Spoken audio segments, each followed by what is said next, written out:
GETCRACK. Wake up, motherfucker.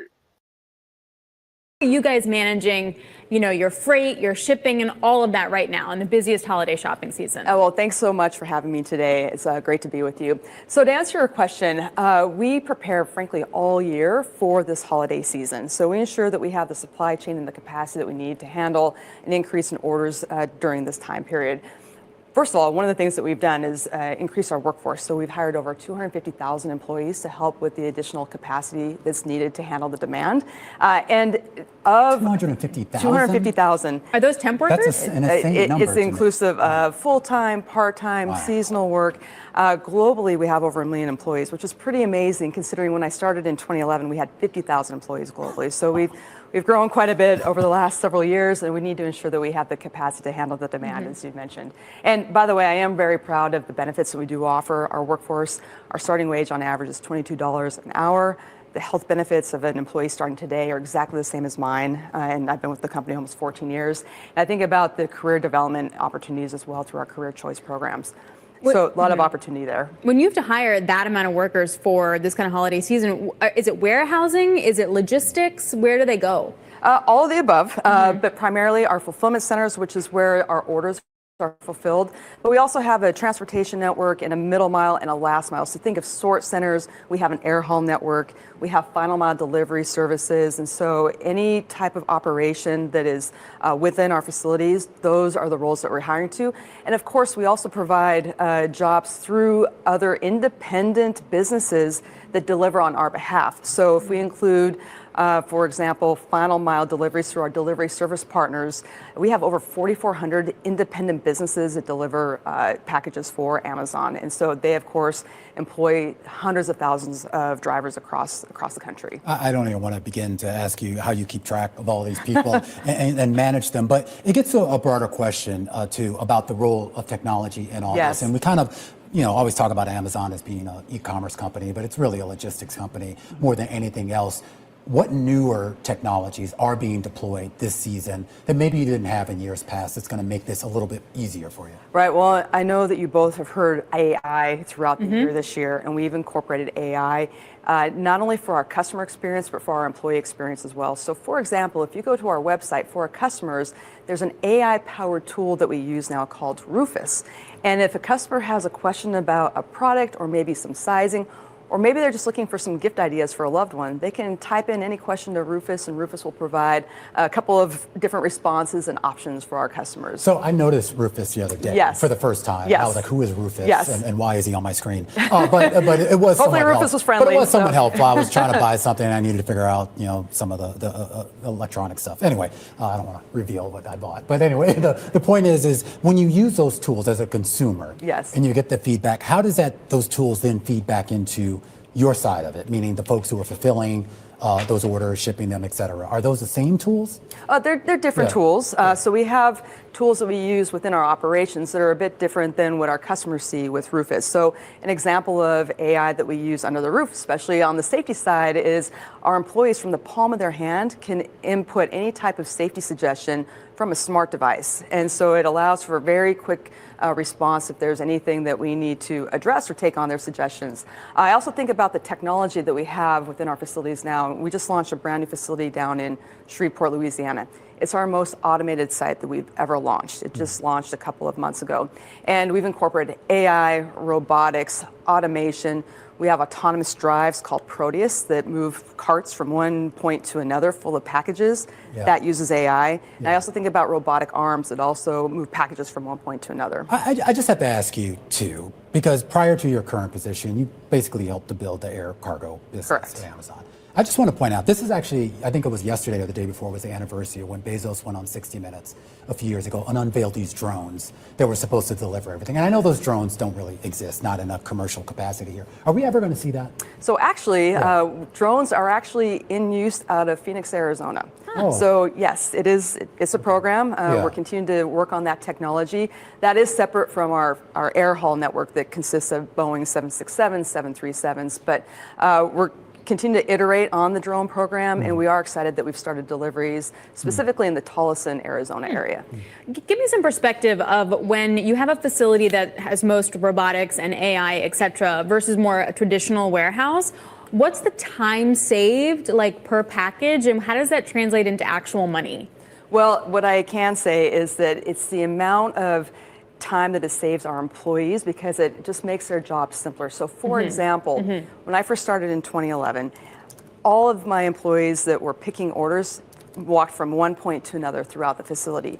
Now, for the most part, we have robotic drives that deliver the item to the employee, so it cuts out all of that walking, and so you can imagine it also reduces quite a bit of time. And when we speak of time, we also talk about regionalization. That's something new that we've done this year as well from a package delivery perspective. So over 76% of customer orders are now fulfilled within region, which means within a couple hundred miles of the customer, which cuts down on the transit timing and therefore the transit costs, and it reduces the touches, which is also where cost is added.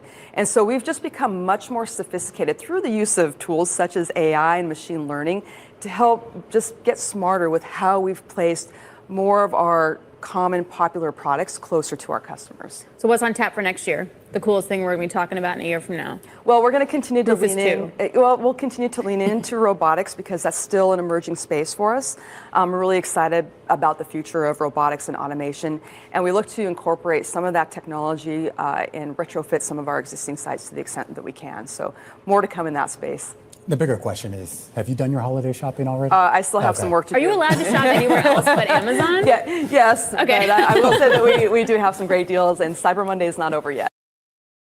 A little bit better in manufacturing. They're still not expanding. We're at 48.4. That's from 46.5. But as you mentioned, it is better than anticipated. The production number is still down, but up just a little at 46.8. New orders, though, come in above 50, 50.4. So there is some hope for the future in this. And then the employment number, which everybody's going to try to plug into their models for Friday, 48.1 from 44.4. So that's a significant increase, even if they're not adding a lot of bodies. And then, of course, everybody's watching prices paid, 50.3 down from 54.8. So these numbers today would fall into the category of the Fed can probably go ahead and cut rates in December. It's certainly not going to be anything totally decisive, but it is a little bit better than expected in both the employment and prices number. However, the headline number still below 50 for the 24th month out of the last 25. It's interesting. Market pricing not changing a heck of a lot. You have now a 64% chance nearly, apparently, according to WIRP on the terminal, for that December rate cut.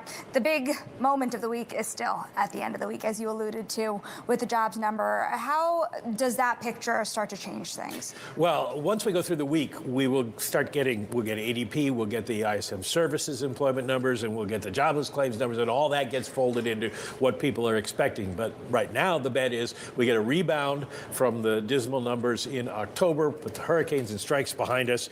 The only question is, how high does it go? And then how much can you attribute to a rebound effect? If it got really strong, then that would be something for the Fed to be concerned about. But probably anything up to 200,000 or a little more is going to just be looked over by the markets. I play with this new ECAN function that you turned me on to in terms of like AI extrapolating various phrases from, I guess, earnings calls. I put in reshoring, right, to see how much talk there is of bringing manufacturing back to the U.S. And I'm surprised to see that it actually has turned lower in the past few quarters. So there's not as much talk about reshoring going into this next Trump administration as there was at the beginning of the last Trump administration. Well, I think people have basically figured out what they think Trump is going to do and what's really going to matter. But remember, over the period of the Trump administration and the Biden administration, we've had a lot of reshoring. Now, it's not as much reshoring as friendshoring, but a lot of companies have moved their supply chains closer to the U.S., either Canada, Mexico, or to friendly countries in Europe, so that they don't have as much of a supply chain constraint as they had when the first Trump tariffs came. Today is on the tape saying that, it's not preordained. a December cut. And now we have comments from Fed Governor Waller. Right, Steve Leisman? Yes, we do, Scott Wapner. Fed Governor Chris Waller will say in a speech that he leans towards supporting a December policy cut, depending, of course, upon incoming data. He says he expects rate cuts to continue over the next year until we approach a more neutral setting.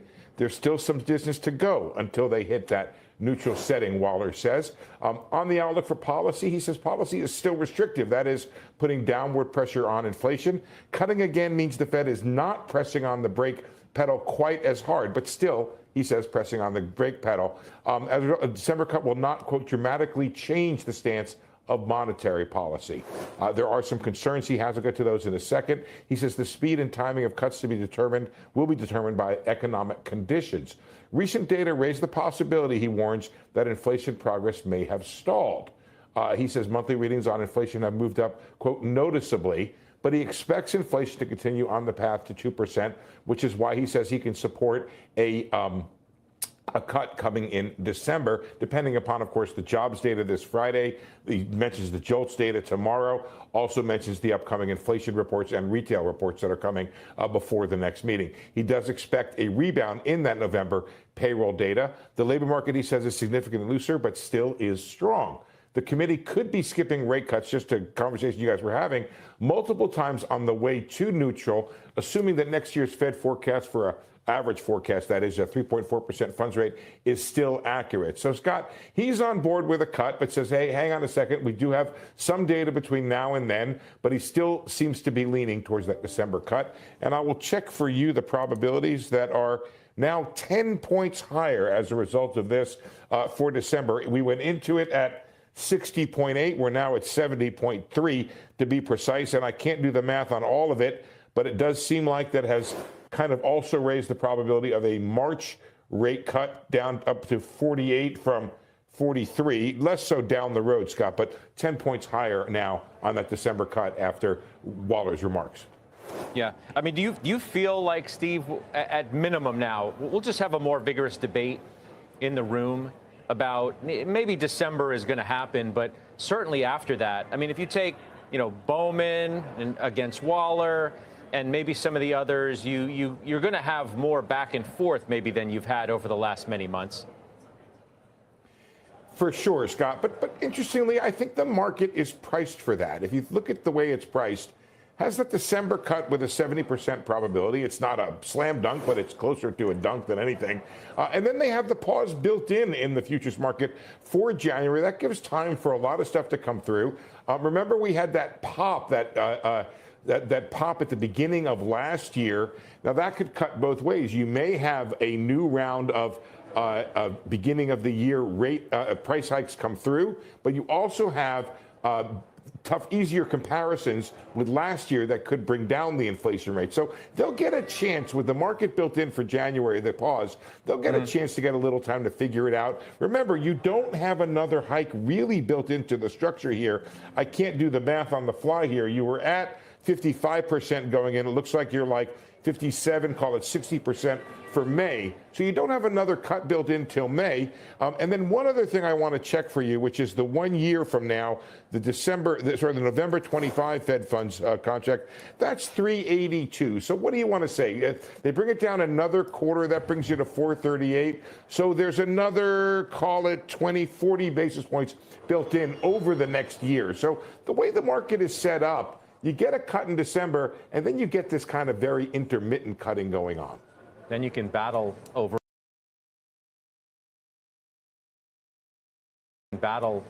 where neutral is, because they still don't know. Steve, thank you.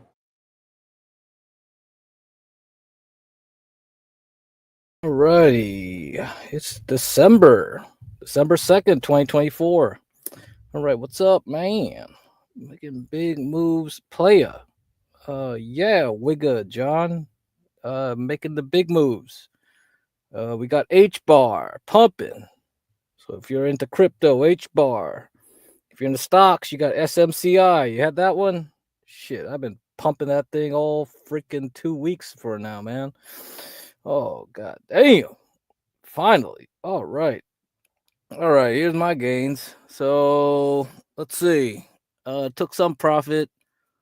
Probably my last big play trade for the year. I think I'm gonna be done now. Next several weeks will be hard. I think all the easy plays are done. So if you're in crypto land, though, you still got time to mess around. I don't know. There's probably going to be some other ones pumping. So on Friday's show, I had 10 cryptos listed, right? So they changed. Now H bar is on top. So whoever was asked me about H bar maybe a month ago, you're the big winner. It has outpaced everyone for the last month. We got H bar is on number 1, then XLM, then XRP, Ripple, Doge, DOGE. We got SUI, Algo, ALGO, ADA, ADA, Cardano, basically, OM, FTM, and Pepe. Pepe the Frog. Now, Bonk got kicked off the list. So Bonk is no longer in the top 10 altcoins with the big market cap. Alrighty, so let's see what we got here. SMCI, big winner. Oh, yeah. And RXRX pumped today on top of the range. It's one of my crap stocks. I didn't put a lot of money into it, but if I'm very satisfied in how things move in December, I'll probably start throwing more money into these junky stocks, AI / pharmaceutical / genetic engineering / spaceships, satellites, anything that's speculative. Okay, anything in Cathie Wood's ARK ETFs and other things. Yeah, we gotta look through to some of those into December. If there's a pullback, I am expecting a pullback in sometime in December. This will be the next chance to get in a lot of those stocks. So wait. If you did not buy at the lows in the past couple months, just wait. Don't do nothing. All right. You don't you don't for the year. Yeah, I'm done. I mean, usually the last month is like whatever leftovers you didn't close, because if you go into tax, people are thinking about taxes. They're gonna be selling their losers, selling their winners, matching them up, and then in January, same thing. They'll sell some winners that they don't want to sell now because then you'll see all this gyrations and things going on. So you get that New Year effect. We already had a big pump in the markets because of Trump. So now people are worried that, Santa Claus rally is already over. The market is as high as it can go. I think, yeah, that's probably the case. We'll probably only have a little bit more, and then the market will turn or maybe go sideways if you're lucky, because all the real action will be in crypto for maybe 2 of the weeks of December. And then Bitcoin will just take a huge pump and then dump. That's just usually how it goes. So 2 weeks, you got altcoins, pump. Then Bitcoin will pump, the final pump to maybe, if you're lucky, 130K, and then dump. Bye-bye. That's it, done. And then we'll have to wait again to do this all over again around February to March, and it'll do the last 5th wave up. So if you know Elliott wave and all that, I mean, I already did all that. I kind of explained the wave structure of Bitcoin. It's 5 waves up with 100 days between, and then 3 waves down, 100 or 200 days, something like that. Anyway, so I'm pretty much done with that. Okay, let's go. Let's see what else we got. Oh yeah, play the commercial. I gotta play the commercial for you guys. Donate. So if you want more crazier content, I mean, I'm gonna start doing it where I'm gonna start putting out layout plans for trades, incorporate the DeMark indicators, things like that. That'll be really cool.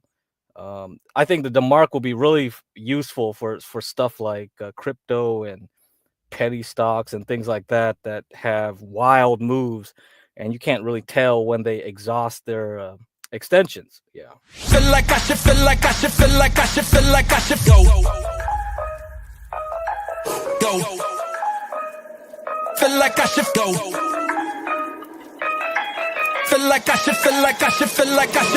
should go.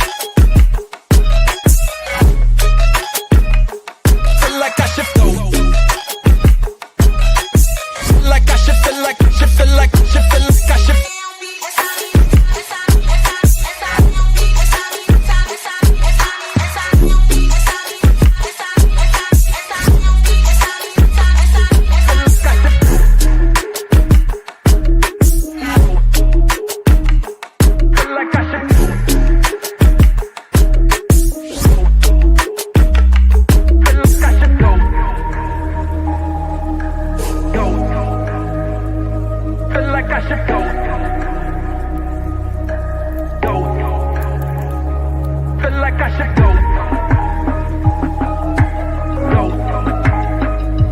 Feel like I should go. Feel like I should, feel like I should, feel like I should, feel like I should go. Okay. Okay. So I need to put some disclaimer here. So I was switching out last week SMCI. I went into SMCX for the 2x leverage. So all last week I was just slowly rotating around out into SMCX, and so I'll probably just ride out mostly in SMCX for the next move up. Now, assuming semiconductors don't take a huge shit, like on some earnings sometime down the line. Well, hopefully not. And that'll depend a lot on this week. So a lot of today's move was just on that ISM report and Waller's Fed President Waller's comments. Now we're back to the high. Well, you gotta be careful now the next 2 days, all right? And then Friday is the big day with employment data. So that's payrolls data for last month. So this is why be careful. If you got a lot of long positions, start thinking about getting some insurance this week. So there you go. If you're going to keep it through this month, all right? But otherwise, do what you can. Do what you can. I don't see any problems right now. We'll have to see. And if you want, move it over to Coinbase and gamble on some crypto because there's plenty of them. H-bar is up 20% in the last 40 minutes. So, yeah, very good. Very nice.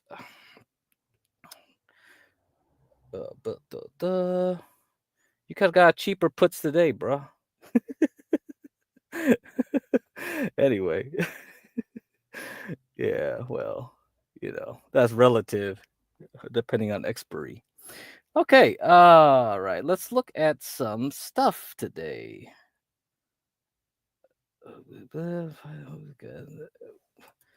That's what you did, White John Galt. You bought them. Don't ask me. You said Friday deals. Didn't you say Black Friday deals? Yeah, anyway. See, I mean, I think this is useful for you guys. Like, look at what the White John Galt says, and then look at what he changes his tune like the next few days later. I think you'll learn a lot because I think he's actually giving you opposite instructions, which is probably very educational. Yeah, there you go. Theta's not your friend. Yeah. If you want to teach some Greeks, White John Galt, you can have your own show. You can teach all the Greeks. We don't got time for that. Anyway. Alrighty. Hedera hash graph. This is H-bar. Price has gone vertical. Yeah, definitely gone vertical like since Sunday night. H-bar, a top layer 1 network, jumped to a high of 28 cents and 28.47 cents. How about that? Up by over 582% from its lowest point this month. The coin jumped as data showed that more H-bar tokens were leaving crypto exchanges. In most cases, token outflows from exchanges is one of the best indicators that investors are accumulating the token. In an X post, Sean, a popular analyst, noted that there would be very little H-bar is left to buy on exchanges. Whales keep accumulating. Oh yeah, these guys are going to go on Twitter and pump this thing, huh? They're going to pump. Okay, so continues to be taken off exchanges as the supply shock is starting to gain momentum. There will soon be very little H-bar left to buy on exchanges, potentially causing a skyrocketing price appreciation due to demand outweighing supply, blah, blah, blah. Another analyst noted that the H-bar price was rising as interest for the coin continued rising. He identified Google Trends data, which showed that more people were searching for H-bar. Yeah, no shit. In most periods, an increase in Google search queries is usually a sign of traders embracing a fear of missing out, FOMO. Another possible reason why Hedera hash graph price is rising is that Donald Trump is considering his pick for the next Securities and Exchange Commission, SEC, chair. While Paul Atkins is the leading contender, Brian Brooks, a board member of Hashgraph, has been named. Data by Kalshi shows that Brooks has a 21% chance of being named. All right. Meanwhile, Hedera Hashgraph has soared after Canary Capital filed for a spot HBAR ETF. Yeah, I was playing those video on those spot ETFs. So every time all these altcoins start getting spot ETF applications, and we're going to get a new SEC leader, pump, pump, pump. How long can this go? Let's see. I think we got a good several months of this altcoin season, guys. You can play this crypto crapola casino for a good several months if we're lucky. Okay. Anything else? Oh, by the way, probably also look into AI crypto. So you can go on CoinGecko and go here. Here, let me put the link up here. Right there. Here you go. Have fun with that. You know, look for I sorted by market cap. Okay, I'm not gonna go look at this like these ones down here. I mean, yeah, okay, they can jump up like 100% in 1 second, but I don't know what they do. I mean, there's so many damn coins. Like this is just bet on red, bet on black, bet on everything. Just keep betting. And here's the altcoin season list right here. If you forgot the link, go there and you can get this graph yourself.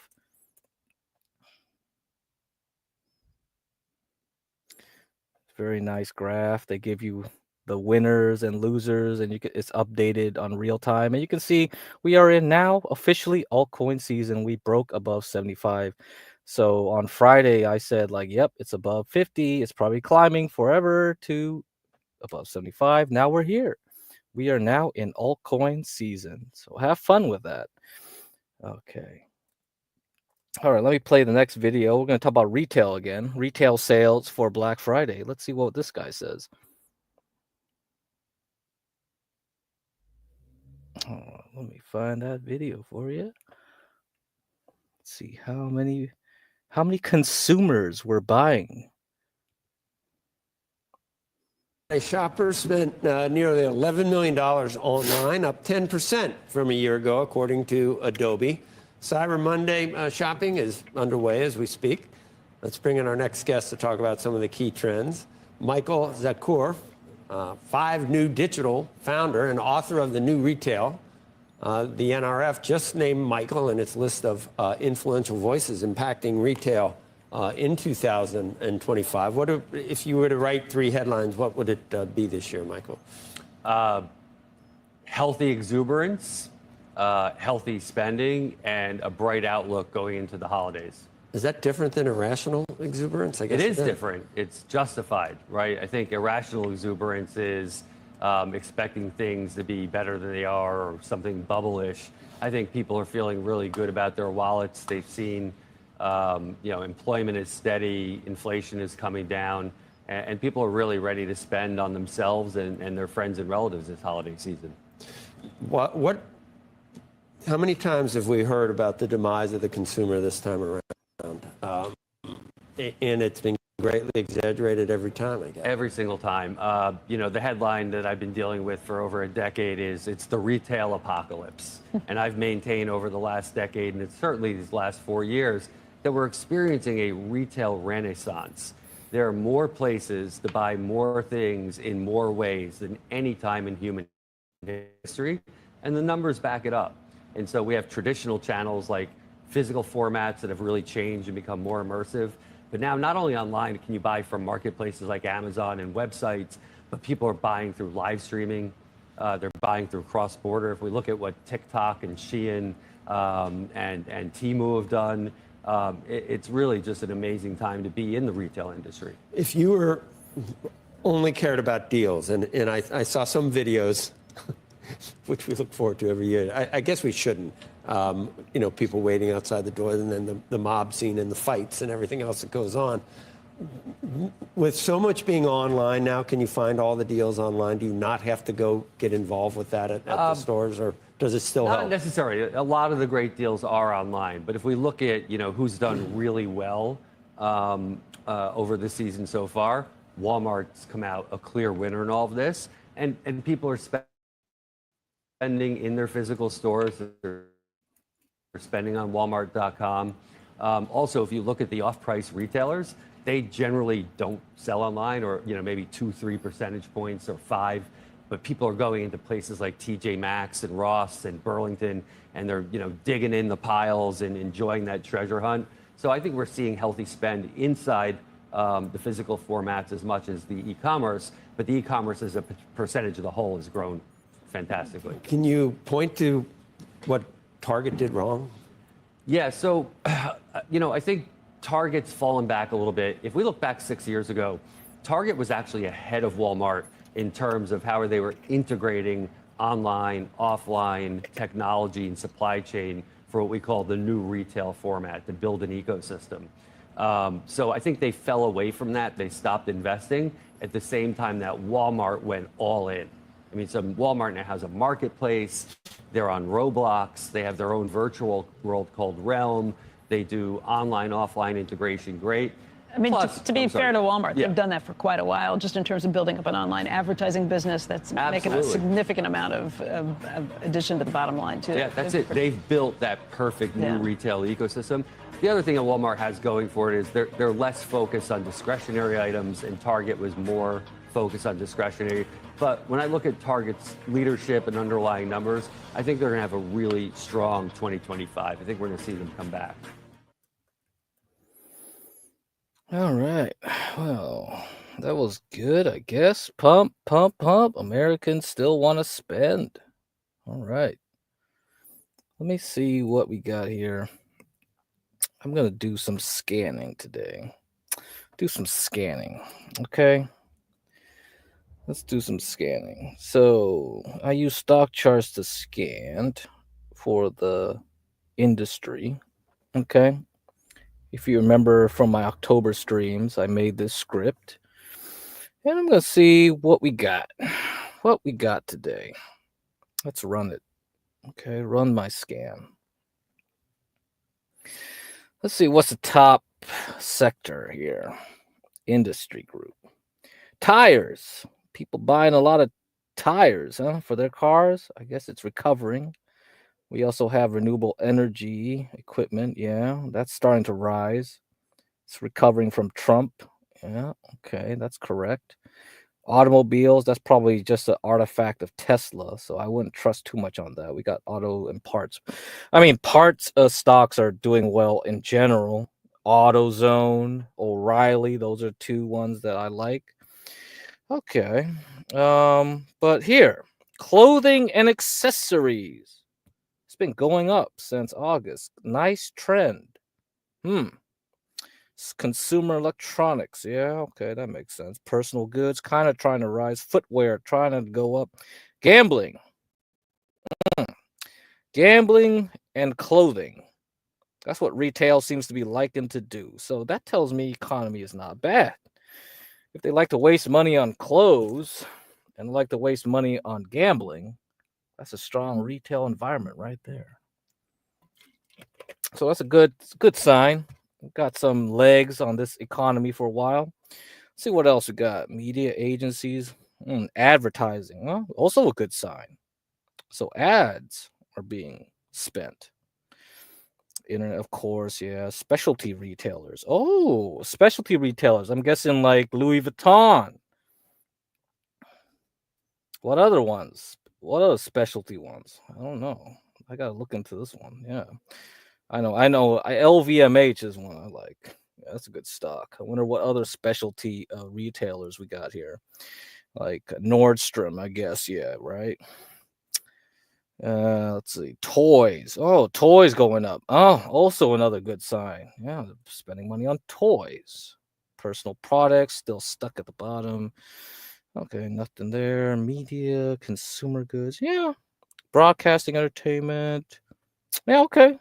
So I think those are the top ones. That's a good sign, right? So retail is doing good, at least for today. I don't know. We got the trends right now. That's shows so far as the trends we got. Okay.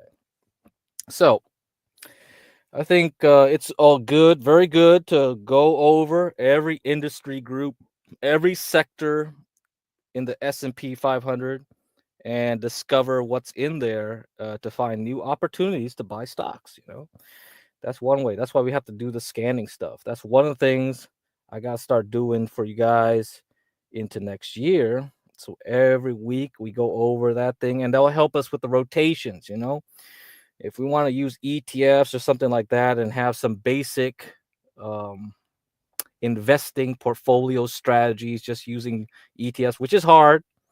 I mean, I'll have to try to beat the S&P 500 only using basic ETFs, basic strategies around there, not using stocks, not using leverage, and see if I can beat the S&P 500. If I can do that, you can take the same idea, start incorporating leverage, start incorporating whatever, on the same concepts. Very basic.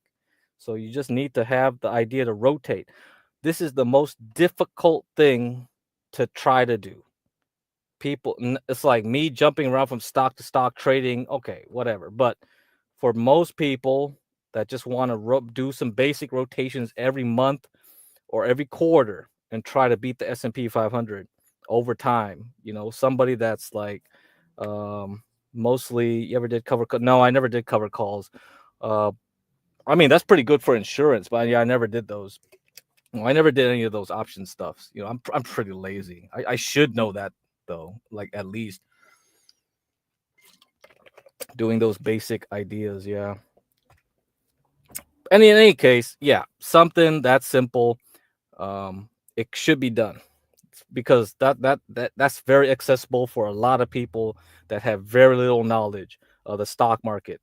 If you can beat just the S&P 500 in performance, just doing rotations, that is key. And that will start the beginning of your entry into active investing, active in money management anyway. Otherwise, yeah, you could just go use mutual funds for that.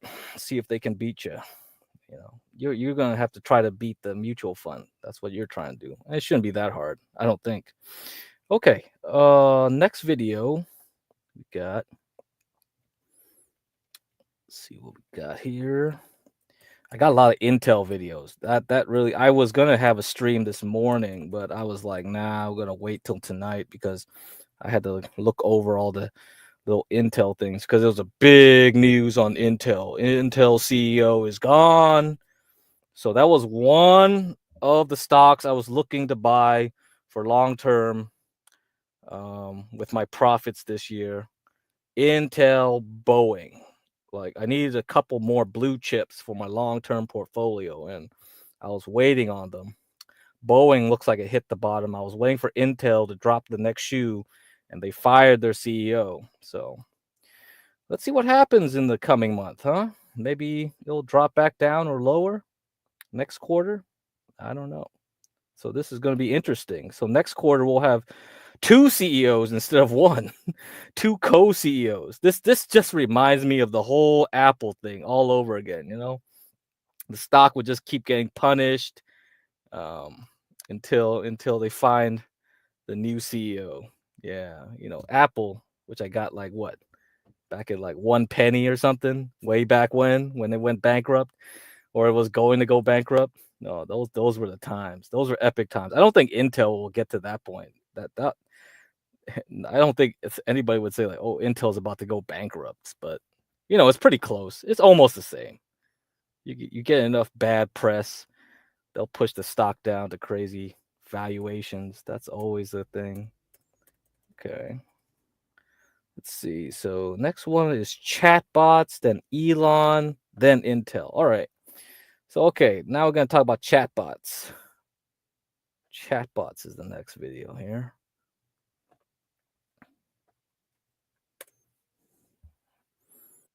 This holiday season is an increased use of AI chatbots. Bank of America has some new research out quantifying it, showing that Salesforce indicated use of AI online chatbots was up 31% year on year. And sites with AI services had a 9% increase in conversion rates. Joining us now is the author behind the piece, Justin Post, internet research analyst at Bank of America. So the stuff really kind of works, Justin. Welcome. Great. Thanks for having me on. I appreciate it. Where in particular do you think they're successful? Sure. I think they really help people find deals, and people are looking for value this holiday. Not a lot of chatbot usage last year, so the numbers are really up strong year over year. But the sites that have really integrated with AI and integrated their data with AI are seeing a nice uptick in traffic this year. So when people go on the site and say, where can I buy the best product at the lowest price, AI chatbots are driving that traffic to retailers right now. Okay, so can you give me some great, I have had zero experience with that. So in other words, are you saying people are going to like OpenAI and asking for deals, or are these chatbots that exist on a website that they have to go visit or on an app that they have to go find? Sure, it could be general usage as a traffic director on OpenAI or Google with AI overviews, or some of the sites have integrated AI technology where you can ask questions while you're on the site. So it's driving traffic to retailers, and then once you're on the site, you can use AI and it's improving conversion rates. So it's kind of a double impact for the sites that have AI technology. Yeah, and again, we had a fun package where I used Nibble on, I think it was like a mattress site, maybe a beauty site, to try to get a deal. But my experience was kind of mixed, and it wasn't clear that it was really driving deals in the first place. But again, I'm sure there are people out there who are really refining their use of these things, right? Absolutely. I think you get better at using them as you use them more. And Google did point that out with AI overviews. Those that use them more are growing at a faster rate than those who haven't tried it. So it's kind of a habit, and people get better at it over time. What would be your kind of stock plays kind of stemming from all of this? If this is going to continue, and as we know with new technology, we're going to see more and more adoption. Sure. I think Amazon, which has a whole cloud division and AWS division, is going to be really strong with usage of AI. We were encouraged with the Black Friday data, sales growth at or above our expectations for the whole holiday season, despite all the earlier promotions in October. So someone like Amazon is going to be very strong integrating AI into their retail site, and we think a key beneficiary, and also appearing to be having a pretty good holiday so far. So there's a stock we like. Other stocks that use AI are on the media side, like Meta, that has pretty good integration with AI. And I think you'll see some new things from them next year that's quite interesting. And just finally, a couple of your other top e-commerce stocks, RH, Chewy, AppLovin, do these have any kind of overlap with our discussion? Sure. I think RH is more of a play on housing. I know we were talking about that with Home Depot, but certainly expect them to benefit from lower rates and a housing recovery. So on the smaller cap side, there's a stock we like that's done well this year, but the housing cycle we think is just starting. It's been depressed for 2 years. So for that reason, we think Restoration Hardware is pretty interesting here. All right. Justin, thanks for joining us. Really appreciate your time. Sure. Glad to be here. Justin Post with Bank of America. Okay, let me get rid of these. All right, so we got your AI stuff. Now, we're going to talk to Elon for a bit, okay? Elon is fighting OpenAI. So this is the war. The war has started.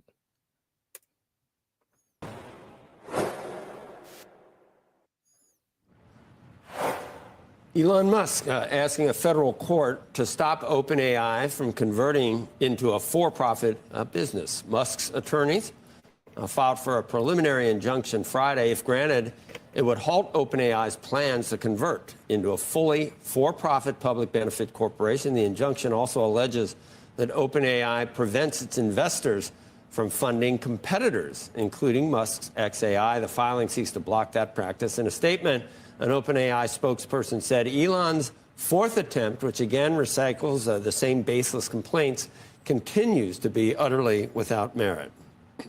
I was wondering what OpenAI thinks about Elon Musk's close relationship with the incoming administration. Because he has been very vocal about the problems at OpenAI. He's made some pretty good points about what was supposed to be a not-for-profit and how that has changed over time. And now he's competing directly against it. Right. Is Grok any good? I don't know. I don't know. I see it on Twitter all the time. It picks out all the stories for me. I don't even. But a lot of times it says we're not really sure if this is true.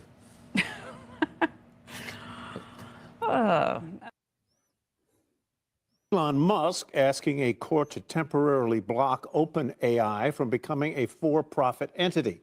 Calculated move from Musk, who has his own AI company in the works, xAI, and his timing couldn't be better. OpenAI has already caught heat. You need a scorecard on this, folks, with the OpenAI and the xAI for its potential pivot, with some questioning the company's intentions after claiming for years to have no goals beyond operating as a nonprofit artificial intelligence research firm. But Elon Musk may prove to be one tough opponent, given his role in the upcoming Trump administration, his connections there.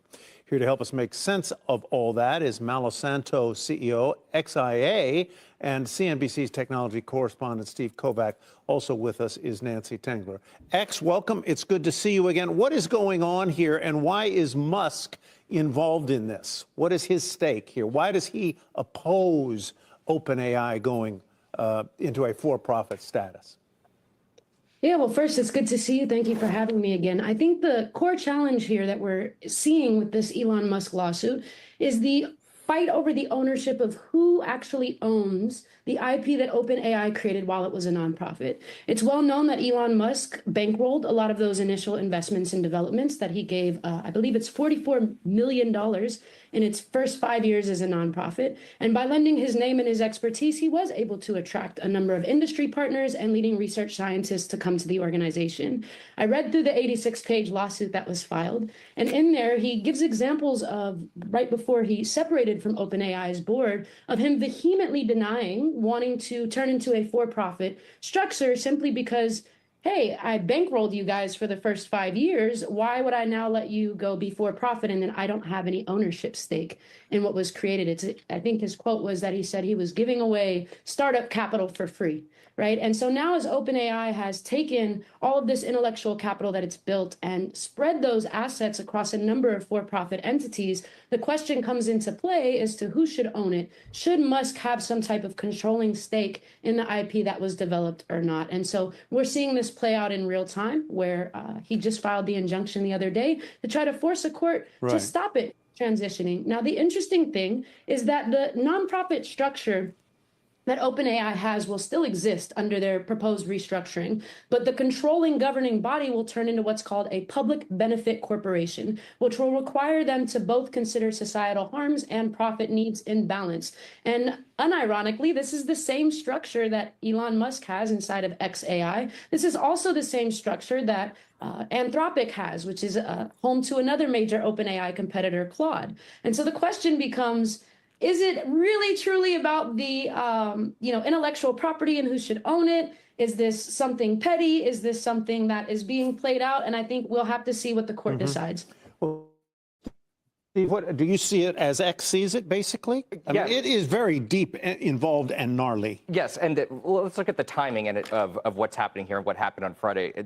Asking them to stop being a for-profit company. Last week, the Wall Street Journal reported that xAI is about to launch its first consumer product. xAI is way behind all these other AI companies, OpenAI and Anthropic. That is Musk's company. This is Musk's company. And right now, you can't, unless you subscribe to X, if you're a premium subscriber, pay however much it is a month, you do get access to it. But other than that, there's no real way for just people like you and me to access it. Sounds like that's going to change pretty soon. So it's going to be a direct competitor coming sooner than later to ChatGPT. And by the way, xAI is being operated like a for-profit company. So you can look at it one way, trying to kneecap a competitor, saying, hey, you guys had this original mission. By the way, I bankrolled much of your original mission, and here you are going against that. Microsoft gets involved in here, too, because it's not just about this abandoning the mission. It's also alleging anti-competitive processes between these two companies because Microsoft has such a huge stake and gets early access to OpenAI technology. And the final bit here is Musk alleges that OpenAI is telling its investors, don't invest in anyone else. That includes xAI. So there's a huge fundraising race going on here as well. Right. I mean, again, Nancy, there's a tension here that has not yet been solved with a lot of these AI models, but gets to the business models and the profitability and the potential profitability for sources. So if you're Reddit, if you're a news organization, if you can license to these organizations, that's why the xAI thing with Twitter is so interesting. They have to get their information from somewhere. And it's one thing if you're OpenAI and you did it at first because you were a research institute and you just scraped it off of the internet. But now that everybody gets the game and now that you're a for-profit, you're going to have to pay to be able to continue to access all of that information, or Kate Rogers has reported, or Kate Rooney has reported, you're going to or just try to generate it yourself by literally covering the news yourself or what have you. Yeah. Yeah, and I think Steve's right. I think this is a kneecapping event that, you know, because they're so far behind, and that's OpenAI, to your point earlier, You're Tyler. so far behind OpenAI. I'm sorry, yes, to your point earlier, You're Tyler. so far behind OpenAI. I'm sorry, yes, XAI. XAI is so far behind. All right, let's just get that clear, right? All right. I don't know, whatever. But the war has started. The battles lines are drawn between nations, between companies for AI dominance. So, hey, we're going to have fun. This is going to be real fun the next several years to a decade from now. Okay. So let's look at what we got here. Let's look at some charts for a while, huh? Shall we? Let's look at some charts. So SMCI, my favorite thing, since I told you guys about it how many weeks ago. It hit 40. We're at 40 now. Now, I didn't expect it to hit it this soon, but hey, we got here. So now I'm thinking, can it get to 50 this month or not? Or is it going to have to wait for the new year?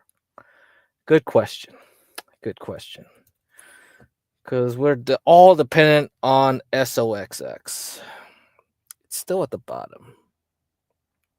I did see some life today, though. I did see some life.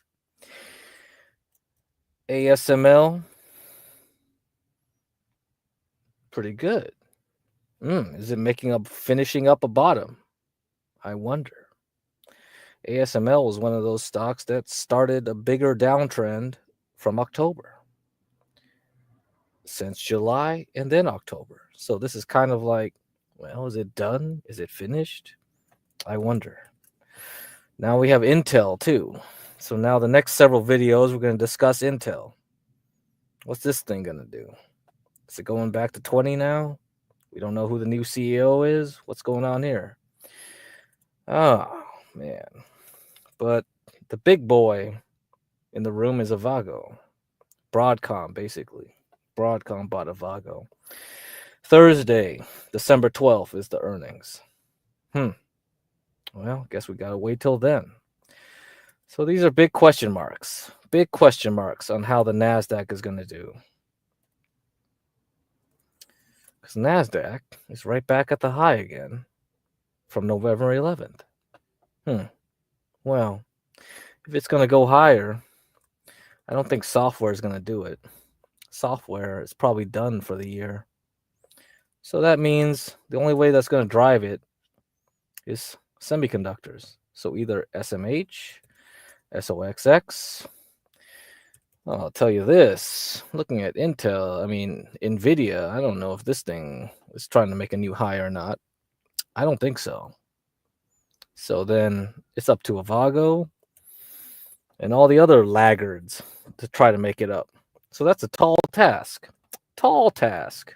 Very tall. Because let's see what the Magnificent Seven is doing. Let's look at that. How is the Magnificent Seven doing right now?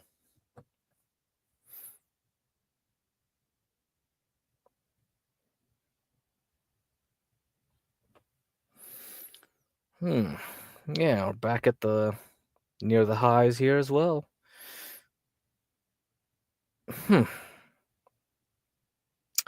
Yeah, I don't know. I don't know about you guys, but I think you're going to have to watch this a lot carefully. Very carefully, okay? So this, I think Wednesday we'll have ISM service report. And then Friday we'll have our payrolls. Then next week on Wednesday we'll have CPI inflation. 2 weeks from Wednesday, that Wednesday, we'll have Powell talking again. Yeah, what's up, Mavid? So it's going to be tough, very tough, to see how it's going to go in December. I think we're going to have a lot of fun But hey, if you got H-bar, you're cool. You're up 22% in the last 3 hours. Not bad. Not bad. So I think the crypto casino got plenty of opportunities for you if the stock market doesn't. So that's why I said, chill out. If you're in the stock market, relax, get a Coinbase account, go gamble a bit, play Vegas. I think things are, you can, and leave your longs for a little bit, but be aware that this week might be the last final big week. Now, I would say that if the next 2 weeks are up, then the third week into Powell will probably be down because we have options expiration for the quarter. So not only the monthly options expiration, but the quarterly one. So triple witching is coming to town before Christmas. So if you don't want Grinch to take your presents away, be aware of the third week, okay? The third week. Third week of December ending on the 20th, okay? Friday the 20th. After that, nobody's going to be trading.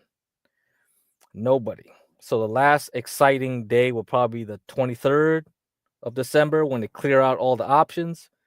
And then we're heading into Christmas and New Year's. Nobody's going to be trading. Everybody's going to be on vacation once again. So that's why there's not too many trading days left. That's why I said, chill out. Don't overtrade. Whatever big trades you made up until now, that's the end. Okay? Anything else is just for fun. So relax. This is the season for relaxing. I'm going to be celebrating Hanukkah. Anyway, okay, let's go to Intel. Intel dropped a big old bomb today. Big old bomb. I don't know. They always have to do it on a Monday, don't they? Drop this shit. And after we talk about Intel, I'm going to play an interview with Mark Newton. This guy, Mark Newton, he introduced me to a lot of stuff back in the day when he had his own YouTube channel, when he was just an independent advisor. So you should listen if you're still sticking around, okay? But here, we're going to play some Intel. Intel. Okay, let me find the intro video. And then, I have so many videos on Intel saved. Going to continue on that story right now. Joining us to talk more about it is Mandeep Singh of Bloomberg Intelligence. Mandeep, Pat Gelsinger retires effective immediately. The company has, no succession plan, so they put in 2 interim CEOs. Why? Well, look, the turnaround clearly didn't play out the way he expected or the strategy that he laid out. And in this case, they're probably going to look for somebody externally to come in. Pat also came from outside, by the way. But clearly, he tried to take too much on in terms of turning around both the design side and the foundry side. And in this case, my bet would be anyone coming in is going to pick a side. Is Intel going to be a chip design company or a foundry company? I think turning around the ship as is with both the parts is very hard. That's what we've figured out. How necessary was it to find a new CEO at this point in time? The fact that not only did they name interim CEOs, he's stepping down, as you said, imminently. Was it necessary to have new leadership in the middle of what's already a drastic turnaround story? Well, so look at what has happened operationally with Intel. They've had a couple of rounds of layoffs, and the direction that Pat had laid out, not picking the side, as I said, has made it very hard for investors to gauge, is this company going to turn around even in the medium term? Because everyone anticipates a big PC upgrade cycle. Even though Intel is losing share on the data center side, the PC side, Intel is still dominating, and they are the incumbent player. So not participating in a PC refresh cycle would be a very big deal for a company like Intel. And I'm guessing the board didn't have enough confidence in Pat's strategy. So that's what it comes down to. Not even enough confidence to leave him there for, say, a month while they find a new CEO to replace him full time. They had to have him out instantly and replace him with co-CEOs. What does this mean for the billions of dollars of government funding Intel is earmarked to get? They'll still keep getting it because when you look at the precedent we have with AMD, AMD actually divested their foundry business into Global Foundries, and they became, a design company. I expect something similar to happen with Intel because the government wants chip manufacturing to stay in the US. So if the foundry business were to be divested, then they would continue to get funding because as a designer? As a manufacturer like TSMC. So the foundries that they divest would continue to get the funding. Yeah, and then on the chip design side, as I said, the PC business is still very healthy. It's going to generate its own free cash flow, so that may sustain on its own. So it comes down to whether foundry gets divested or not, and I think from a government perspective, they would continue to support that. Okay, if you guys don't know semiconductor history, he mentioned Global Foundries. Global Foundries used to be a part of IBM, and it also acquired a bunch of assets from Freescale. Freescale Semiconductors used to be Motorola. Yeah, that's pretty much the only manufacturing we do now in the U.S. that's sort of high end, but not really. What if Global Foundries, they have a stock symbol. They started trading stock maybe several years ago. But those guys used to interview me, when I was like, I just used them to practice my interviewing skills when I was about to jump from company to company. Man, those guys were ridiculously bad. I think that company was like so dumb. But all right, yeah, Global Foundries. You can look them up. It's a stock ticker GFS. Okay, GFS. Okay, let me write in chat for you. Global Foundries. GFS. Yeah, GFS here. I put it in chat. You can look it up. Okay, so now we got 2 more videos on Intel, and then I'll go to Mark Newton. I think you got to watch that interview. This morning for a look at what's next for Intel is Chris Danley, lead U.S. semis analyst for Citi Research. Chris, what a list of, I won't call them accomplishments, but troubles. And we pointed out this morning that a lot of his troubles had their origins in decisions that were made years ago. It's hard to imagine that this new management will have an impact in the near term.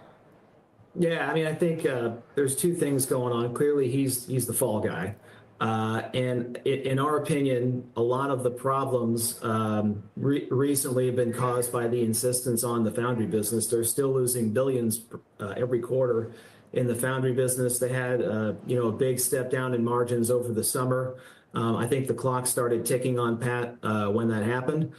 It's a real shame because I think under the covers, he's really done a lot to catch up to the competition in terms of manufacturing, like non-foundry, so CPU manufacturing.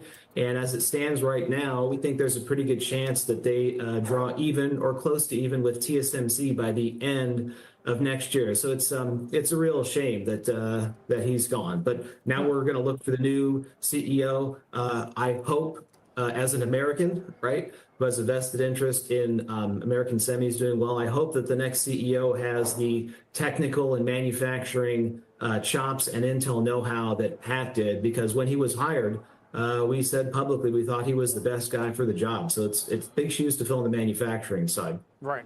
We've had this discussion, and I'm going back way too many management eons, but there was always this debate about whether you wanted someone in the lead who was in finance or sales or engineering. Is there a clear-cut answer to that?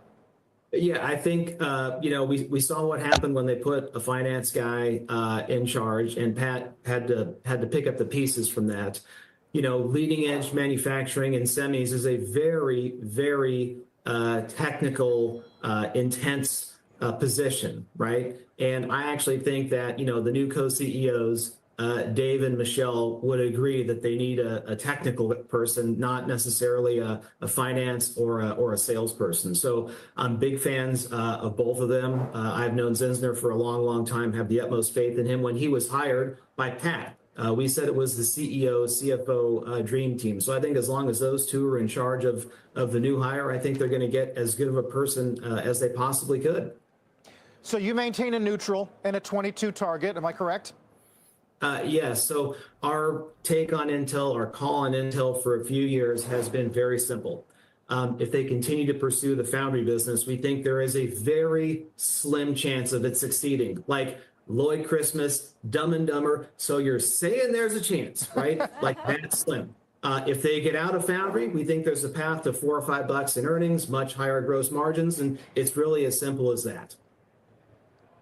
Good reference. Is there an opportunity in the middle of this transition for a rival? I mean, does AMD capitalize on this management uncertainty? We'll see how long it takes, and more importantly, who is going to be in charge. If the person doesn't have the chops that Pat does, we think that there's a risk that Intel just remains behind the competition for this foreseeable future, which is really not good. In our opinion, actually, we think they should have gotten rid of Foundry and kept Pat. Although I think, given how involved Pat was with the Foundry business, that was unfortunately not going to happen. So, if they bring in someone who's really good technology and manufacturing wise and knows Intel, they could be even with TSMC / the competition like a year from now. If they don't, then it's a real problem. And again, this Foundry thing is, in our opinion, has got to go. We've written on this for eons. Man. Luckily I didn't work for Intel.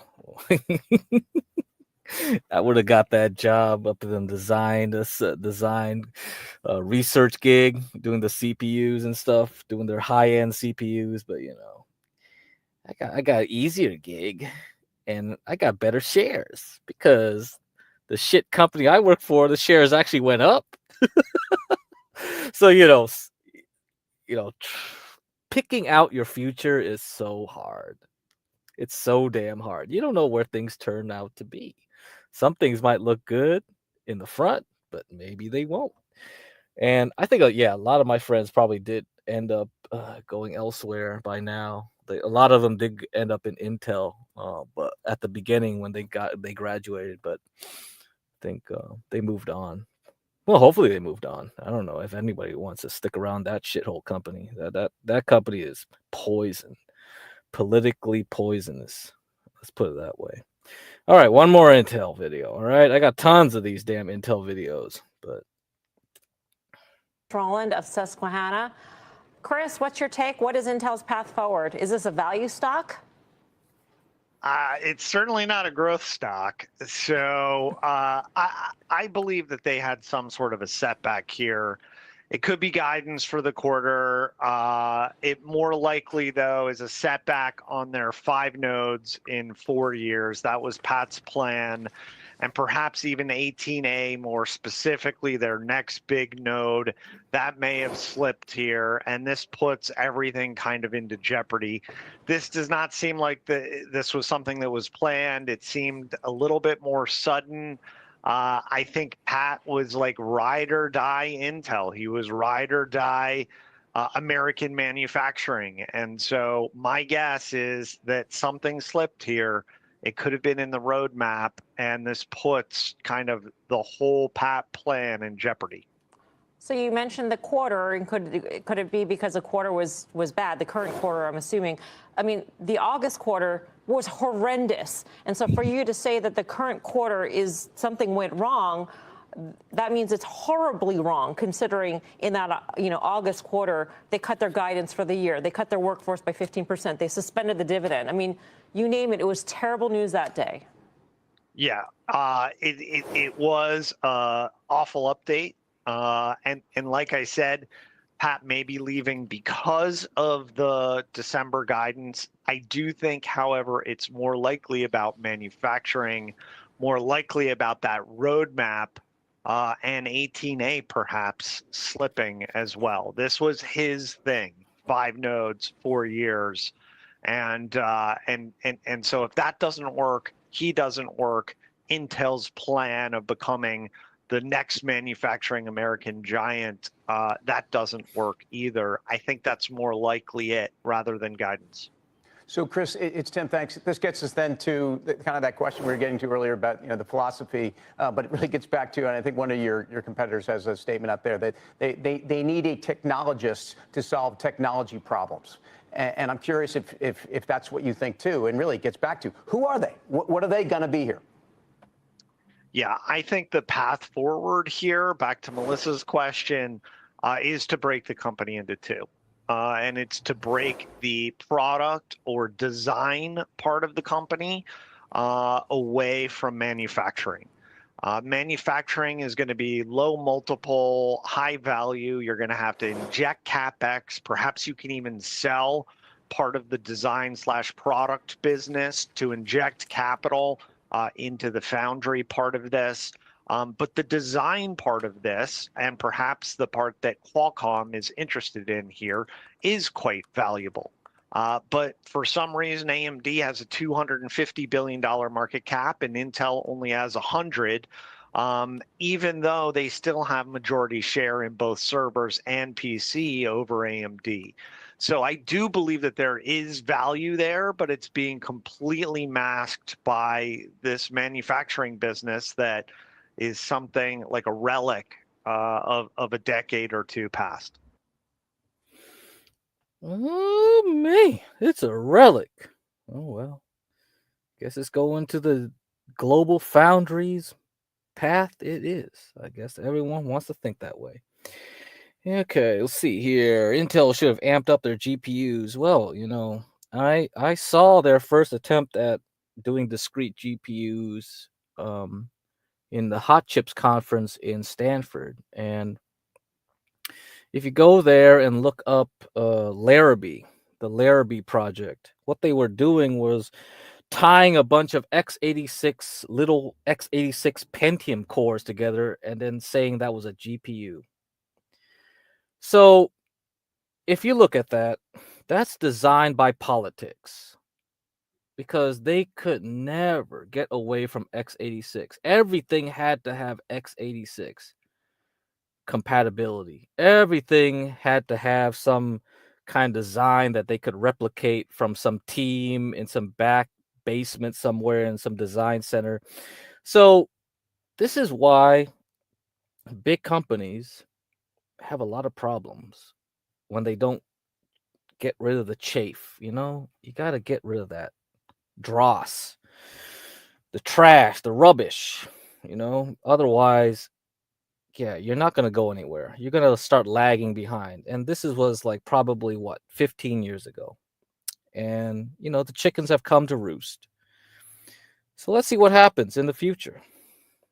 Could be a good turnaround story if you get it at the right price. Okay, now we're going to do the interview, I promise.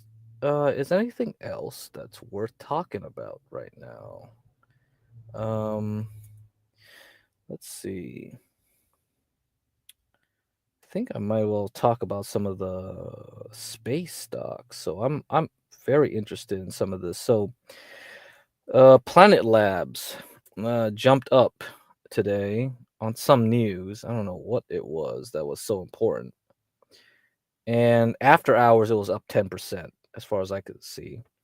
Now, the other ones are pulling back. So new month, the other stocks are pulling back. And if you go on Kathy Wood's ARCX, you can use that ETF. You can see what other stocks are in there. And same thing with the quantum computing. Yeah, we see that. So now things are pulling back. So watch all of these, okay? So we got Rocket Lab, RKLB, Lunar Intuitive Machines, LUNR, AST Space Mobile, ASTS, Planet Labs, which will have earnings on Monday, and then ArcX, the space exploration. Then you can look at the quantum computing sector, QUBT, the D-Wave Quantum QBTS, and then the IONQ Inc. All right, watch those. So we got, and I do have some other even crappier stocks I'm watching right here. Maybe I'll mention them later on this week, but we got new potential things coming down the pipe. Let's see how they go. Same thing with nuclear stocks. Yeah, we have to watch out LTBR, NNE, LEU. So yeah, hold on.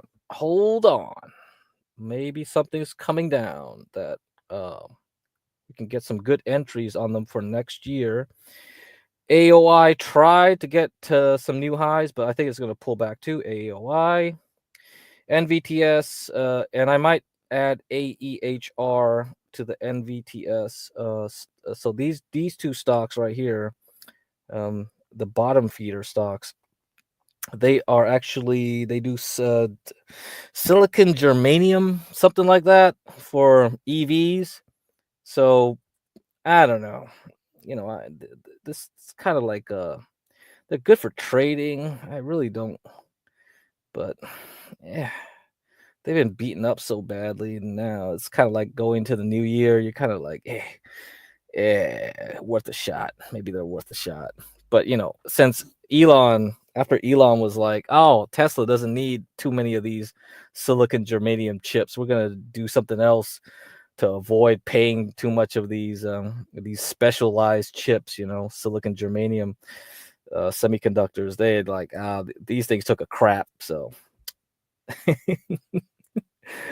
hey, the other car companies might still need them. So, yeah, look at this bad boy. It used to be like $20, and it crashed all the way to like $1.80. So, yeah, I like seeing junk like this because you never know. Any of them could be Carvana. Oh man, Carvana. Yeah, why did I just buy it at 4 and sell it at 15 or whatever the heck it was? I could have just kept it for 250. You never know. Some of them might be that way. So that's why I'm always like telling you guys to look at these trash stocks. So let me look at this Planet Labs here. I don't PR. I don't know what this crap is. What the heck? Why did this jump on this news? I have no idea. So here, let me give you the link. You guys can read this yourself. Okay. Something about AI. I think anybody just does a press release and they just say something about AI, they'll just get some easy pumps, right? It's so easy these days in the stock market just to get people to buy a stock, huh? You get riled up. Just mention AI a few times and they'll come buying. Okay, let's see. Planet partners with Laconic to deliver AI-powered forest carbon insights. What the heck? What? Enable informed carbon credit trading? Are you serious? Oh my God, this is ridiculous. Okay, Planet Labs, a leader provider of daily data and insights about Earth, today announced that they have signed a multi-year 7-figure deal with Laconic, a company leading a global shift in climate finance. Climate finance. Here we go. Oh yeah, carbon credits. Oh, this is a scam, baby. This is great. Oh man, this stock is gonna pump, man. Empowering governments to monetize natural carbon assets through its sovereign carbon securitization platform. For the next 3 years, Laconic will be receiving both Planet's 3-meter forest carbon monitoring product and its 30-meter forest carbon product. Oh man. Laconic operates the data management and interchange platforms SADAR, Natural Capital Monetization, which provides the structured data, real-time tracking, and AI-powered verification required for carbon securities to trade efficiently in the global market. With Planet's satellite data-derived forest carbon products, Laconic will receive AI-powered forest carbon insights from around the globe. With these novel geospatial data feeds, Laconic will offer their customers accurate trends, correlations, and predictions to instill trusted trading confidence and empower. Oh man, you know what this is? This thing is to snitch on you. If you cook, let's say you go out in your yard and I just get a bunch of coal and start roasting a big hog. This thing will find me out and start giving me a parking ticket for carbon credits. Oh! Oh, this is amazing. Oh, yeah. Buy this stock, bro. Buy this stock. This stock is going to the moon. This is it. This is it. I am bullish on dystopia. Yes, right, all-seeing guy. This is dystopia. I am bullish on dystopia. I believe this will happen. You will live in a dystopic world. Don't worry, this will happen. But anyway, so aside from that was a fun aside. Let's go. Let's go to Mark Newton here. This guy taught me about cycles. He was the one that introduced me to this stuff. Welcome to Global Money Talk, brought to you by Sompro TV. Greetings to all of our viewers from across the United States, Korea, and around the world. We're coming to you live from the floor of the New York Stock Exchange in New York City, the financial capital of America. I'm your host, Tai Wong, and joining us today is Mark Newton, head of technical strategy at Fundstrat Global Advisors. Mark, thank you so much for coming on the show. My pleasure. Thanks for having me. Well, it's a really, really exciting time. A lot to talk about today. First thing I want to start with is 6 months ago you said that this is the year, a year for risk taking, and you hit it on the nose. It's been a great year. So I guess my first question is, what is the outlook, going forward now, next couple months until the inauguration, and then perhaps the first part of 2025? Look, it's been an amazing year. It's honestly been the best election year in over 40 years, which is incredible.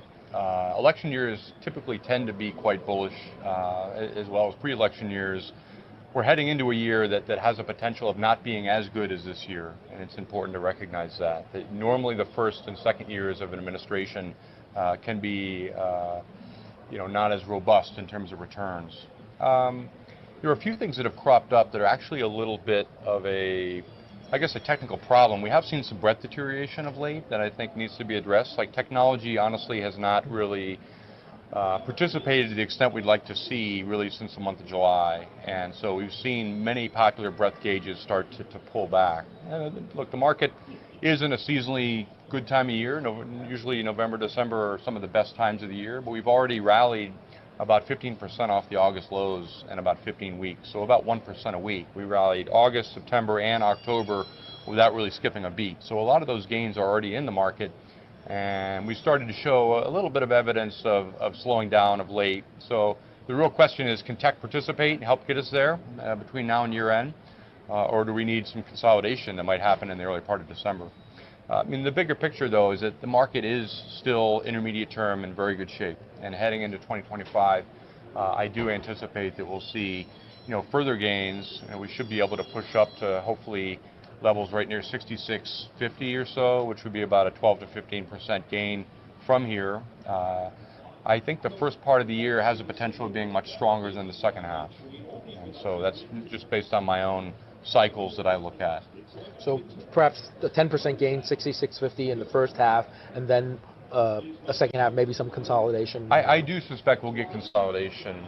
Some of these cycles, made popular by Edward Dewey going back over the last 100 years, have been actually quite bullish and pretty important when looking at market cycles. And one is just the 41-month cycle that governs stocks. And so historically, when you look at patterns, it had a great bottom back in 2022, and we've risen now for the last couple of years, and now it's showing evidence potentially of peaking out sometime mid-2025. So I think investors, are still in good shape. We have lots of great sector participation out of areas like financials and industrials that have come to life, and hopefully on the promise of deregulation and more tax-friendly policy. But at the same time, we all have to wonder about the impact of tariffs and what that's going to do for the economy and really the global landscape with the ongoing wars and how this will all come into shape. So, there's a lot to worry about. Normally that's a good sign for investors, but for the time being, it's right to sort of stay the course if you have an intermediate-term time frame. So we've had this Trump trade that surged and then sort of backed off a little bit. How do you feel about that? The Trump trade, generally. Well, it's interesting. You hear the media sometimes begin to talk about a narrative that becomes consensus, like a Trump trade, when you talk about tariffs. And I think it's a little bit short-sighted, and it doesn't consider the extent to which this fragile Chinese recovery likely will set to counterbalance that. It actually could be quite deflationary, as well as the fact that general AI technology bias is also pretty deflationary also as well. And on a third point, we know that the U.S. is set to almost double our oil production. We're already pumping about 13.5 million barrels of oil a day, and that's almost at a new record. And so that's going up and up. And I think as the supply of crude gets higher, that's going to put substantial downward pressure on crude oil between now and the middle part of next year. So if crude falls and the Chinese recovery proves to be somewhat feeble, that certainly will fight our inflation battle for us and help inflation to fall even faster. So for those that are saying interest rates are rising because of potential tariffs, I would argue some of that is just due to economic strength. It's actually gotten, signs, it's gotten much better in recent months. We've seen evidence of recovery. The dollar and yields are going up for that reason. I sense that they're actually going to roll over and start to pull back in the months to come. But the trend in the dollar still seems quite strong. If there's any takeaway from potential Trump policy, it's really that the U.S. should be one of the better places in the world for investing. A lot of these Mag 7 companies, which have all changed our lives for the better, still doing quite well. And unfortunately, that means that emerging markets likely are not going to be as good of an investment, I think, for 2025. So in terms of the dollar, and I guess we could use the euro as a proxy, or the dollar index, whichever you think might be better. Do you look at it in terms of also a strong first half and then maybe petering off a little bit in the second half of 2025? I think that's right. I mean, the dollar is heading into a very weak period of seasonality coming into December. It's one of the worst months going back over the last 20 years for the U.S. dollar. And so we've had a big run. The dollar is up to the highest level now, if you look at DXY, since October of last year. Facing some resistance. We hear now that the weakness of the yen potentially could give the BOJ room to hike. So there are reasons why the yen potentially could rally as well, and that's important. But the euro, has that same seasonality, but inverse, and normally can show gains, in the month of December. So I sense that we're in for a small decline in December into the new year, and then we likely reassert an upward trend in the dollar that can take us higher into likely sometime next summer. Question, moving a little bit into commodities, and you just mentioned oil that you think could potentially, we're pumping so much that we could be in a downtrend with the occasional spikes. How about gold? Gold's had a phenomenal year, a bit of a drawdown, and it's now coming back quite strongly. And thoughts on that?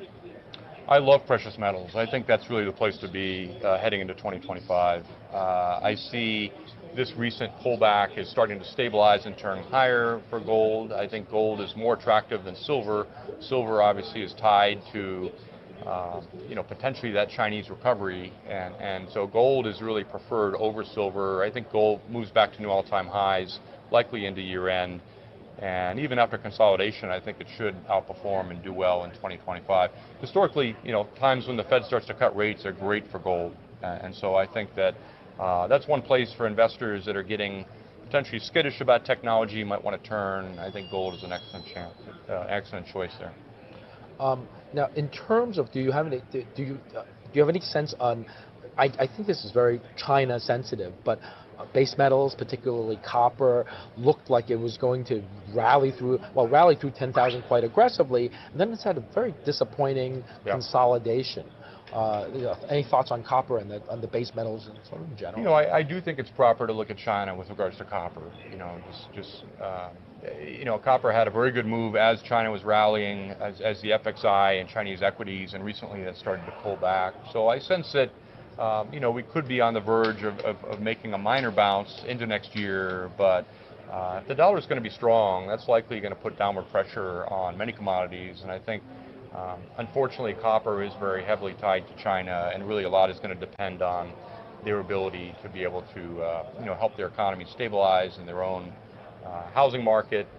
They're doing their best to try to help, I think, homeowners, but their own M1, their money supply has gone down substantially, and just the commercial real estate we know is a big issue for China. So very important with tariffs, potentially approaching.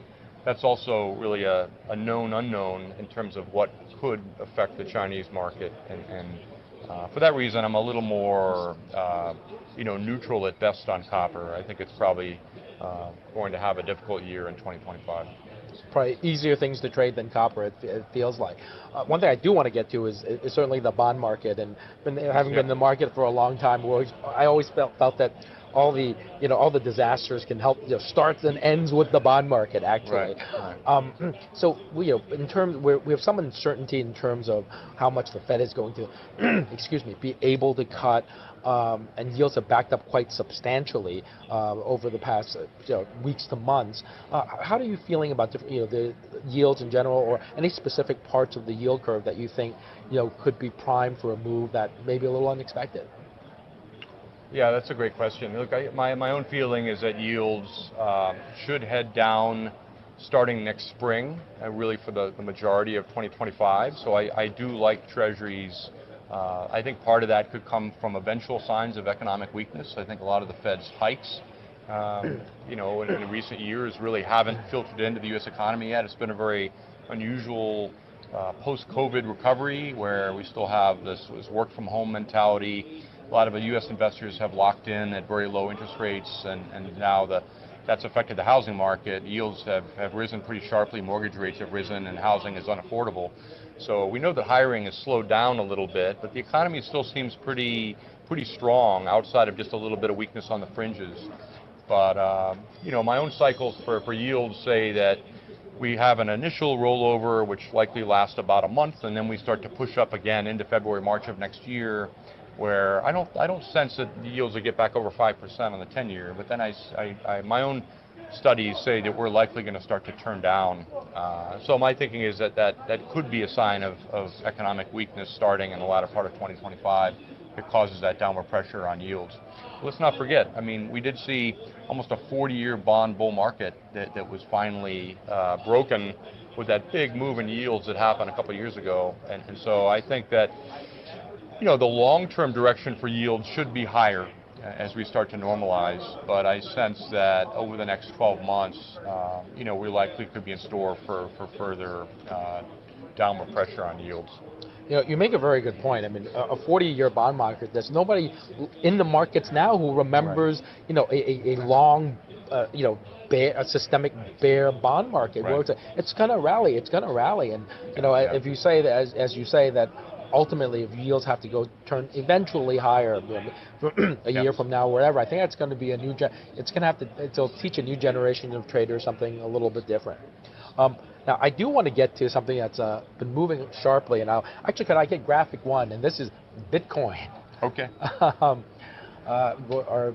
So here is a one-year candlestick chart of Bitcoin. I actually was from TradingView, and I remember earlier in the year I mapped the downtrend, and then I mapped an uptrend. Yep. And this explosion.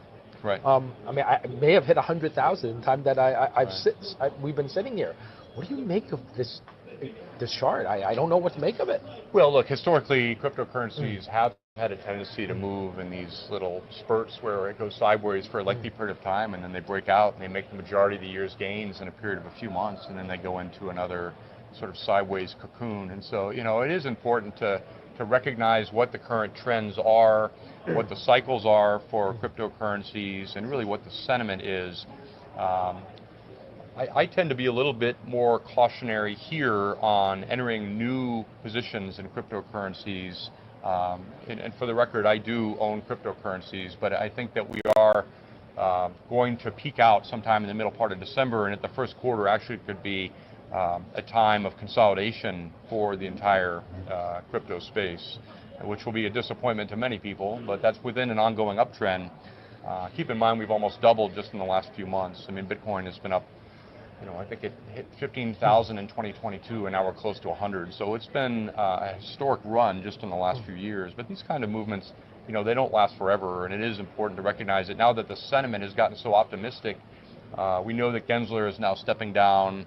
There should be less regulation on the crypto industry. That's certainly a positive for the entire space. But that's starting to get built in. Every few minutes, I get messages on my watch. All of a sudden, that Bitcoin is nearing 100,000 on my smartwatch, and I sense that there are a lot of people that aren't involved that are now sort of scratching their heads and saying, "Wow, maybe this is something I should consider now that Bitcoin has hit 100,000, and where have I been?" there'll be opportunity for sure in the long run. Bitcoin and most of cryptocurrencies remain, one of the better performing assets over the last decade. But these tons of moves, I have three things that I look at. One is cycles, one is counter trend analysis based on works of Tom DeMark, and the other is just pure. Okay, pay attention. He's going to talk about the mark now. Sentiment, and the three of those are sending a little bit of a warning sign that things have gotten a little bit overbought. With regards to crypto, you don't necessarily sell when it gets overbought. Sometimes that can be a good buying signal. You want to worry when it starts to break down, and it hasn't done that yet. So trends look great, but I sense that as we get towards the end of year, there should be some tax selling that happens in January, and there also things could start to consolidate just based on the historical cycle for reasons that many people aren't aware of. They could bring buying opportunities for investors likely by the end of the first quarter. So strength, sounds like strength through perhaps the rest of the year, a little consolidation, and then you'd probably need to stay on that train. Yeah, I think that crypto, like Bitcoin, for example, I think it probably gets to 111,000. I don't think it has a lot of upside from here, and then I think we'll probably consolidate and potentially give back half of the gains from August of this year. That would get us where? Potentially to like 50, 60,000 or so potentially. And just looking at the larger move, I don't know exactly where it bottomed in the fall before it began this recent run, but I sense that a pullback to 60, 65, potentially down to 50, and if that happens within a 3-month window, that would present some very attractive opportunities to buy Bitcoin for a further rally that likely will take us up into next October. So that's my thinking of when potentially a peak would happen next fall. So intermediate term, crypto looks great. We obviously have broken out. The charts look phenomenal on a short-term basis, but I sense that they've come a bit too far too quickly, and people are a little bit too bullish on just the prospects of this deregulation happening that we're going to need to really consolidate before a better opportunity comes for those that like to buy and hold.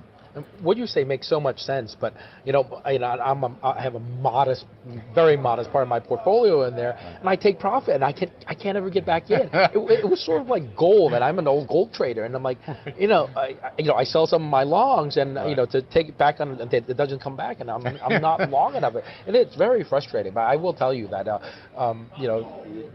maybe I should take a little bit of profit here, and because at 65,000, if we get back down there, the market is going to be in despair, and when there's blood in the streets, maybe Warren Buffett will actually deploy some of its massive cash hoard, not in crypto, I would say, but when there's blood in the streets.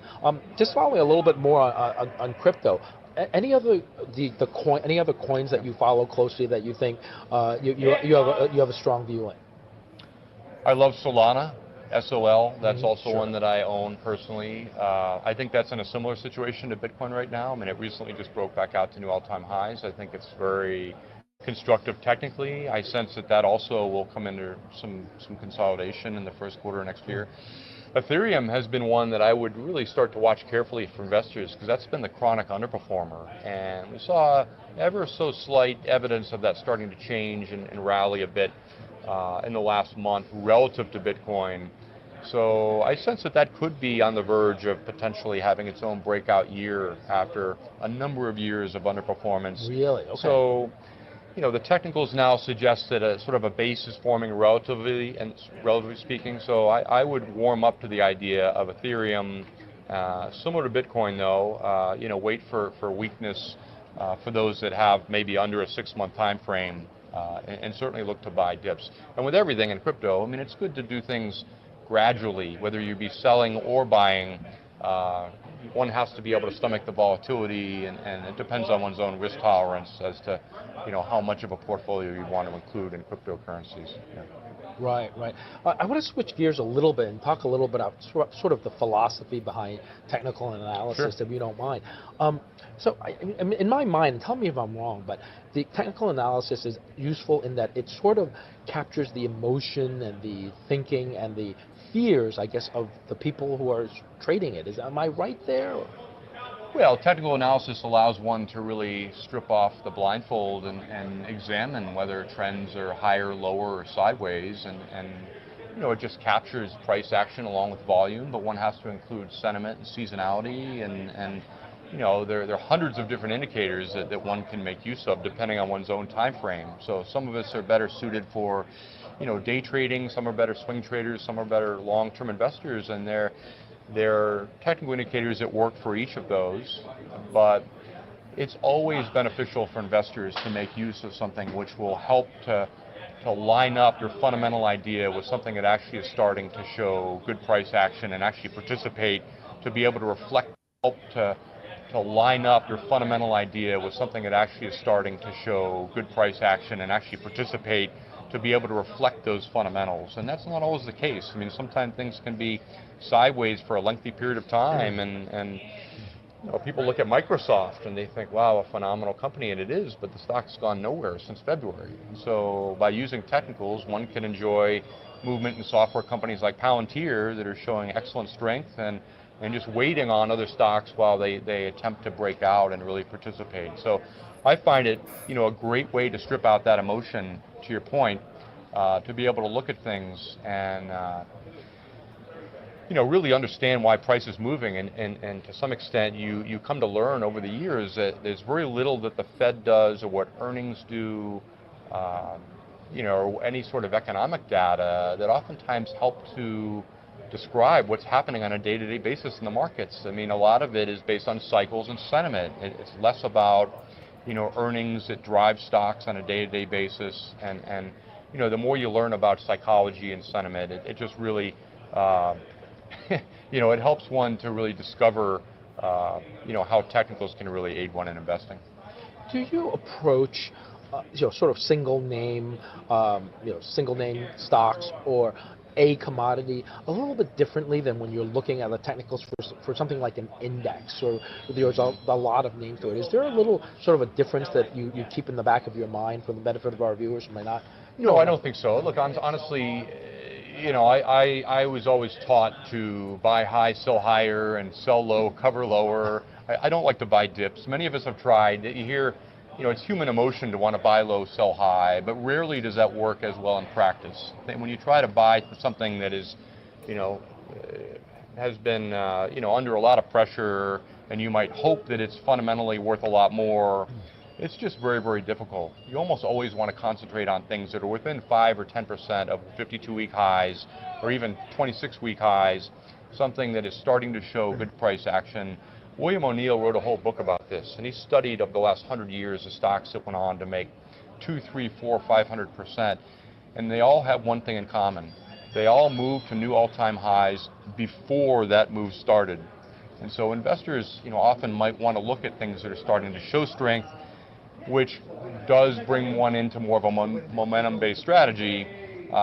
Fortunately for anybody that's invested in markets this past year, that's exactly what's worked for U.S. markets. It doesn't always work, but that has been the number one style, has been momentum. There will be periods of time when you want to concentrate on more quality and value. We still seem to be very much in a growth phase. So, earlier you mentioned the mark, and I've looked at the mark a little bit. All right, pay attention. I don't know it very well. I know it's like the 9s and the 13s, but you do hear it from time to time. And I don't, I'd like to. Could you explain a little bit about the thinking behind the mark and how useful it, you found it, in your experience, and what are the times to use it, and what are the times that sometimes it doesn't work as well? Look, Tom DeMark is a genius. He certainly has created many indicators after his name. I find it an excellent tool for using counter-trend analysis on existing tools that I already use that are more trend-following in nature. So if a stock is breaking out, one might ordinarily say, well, is this too extended or not? And by the use of DeMark's indicators, one can find things that will give you sells within uptrends and buys within downtrends that most trend-following technicians ordinarily might not even consider. So it's a good confluence to a trend-following portfolio to utilize something that is counter-trend. And so normally, a lot of this is based on the principle of Fibonacci, 8, 13, 21. DeMark actually has, for example, 9 count. If something moves up and you have 9 consecutive closes that are above the close from 4 periods ago, then that will give you your so-called TD sell setup. And then oftentimes you get consolidation, sometimes a reversal. he built on that something that's called the TD countdown, TD standing for Tom DeMark. So when you have 13 closes above the high from 2 bars ago, you complete, and they have to happen consecutively, you get your so-called TD sequential exhaustion count, or a so-called sell signal. So I've learned to use these on many different time frames. I find they're particularly helpful on a relative basis when looking at sectors, when looking at stocks, when looking at indices.